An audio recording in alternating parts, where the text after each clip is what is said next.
বাবা চলে যাওয়ার পরে এই প্রথম আমি আজকে ঘরে পুজো দিলাম। হ্যাঁ, আমাদের 1 মাস হয়ে গেছে।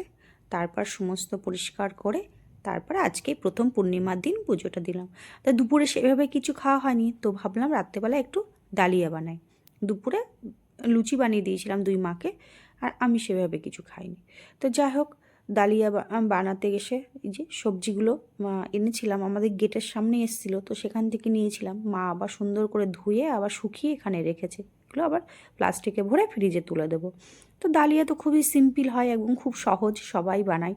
তো আমি যেভাবে বানাই সেটাই অল্প একটু শেয়ার করলাম। ওই যে একটু জিরে কাঁচা লঙ্কা ফোড়ন দিলাম, তারপরে সমস্ত সবজি একে একে করে দিয়ে সুন্দর করে একটু লবণ দিয়ে ভেজে নিলাম। তো ভেজে নেওয়ার পরে তারপরে ডালিয়াটা দিয়ে দিলাম, দিয়ে একটু কষিয়ে নিয়ে একটু আদা ঘষে দিয়েছিলাম। তো সুন্দরভাবে কষিয়ে নিয়ে জল ঢেলে দিলাম, দিয়ে বেশ হালকা আঁচে ঢেকে দিয়ে দিলাম। এই যে জাস্ট সুন্দর, তার কিছুক্ষণ পরে গিয়ে দেখি সুন্দর ফুটে উঠেছে। বাস, এরপরে একটু ওই কুচানো ধনেপাতা দিয়ে জলটা যখন টেনে যাবে সুন্দরভাবে নামিয়ে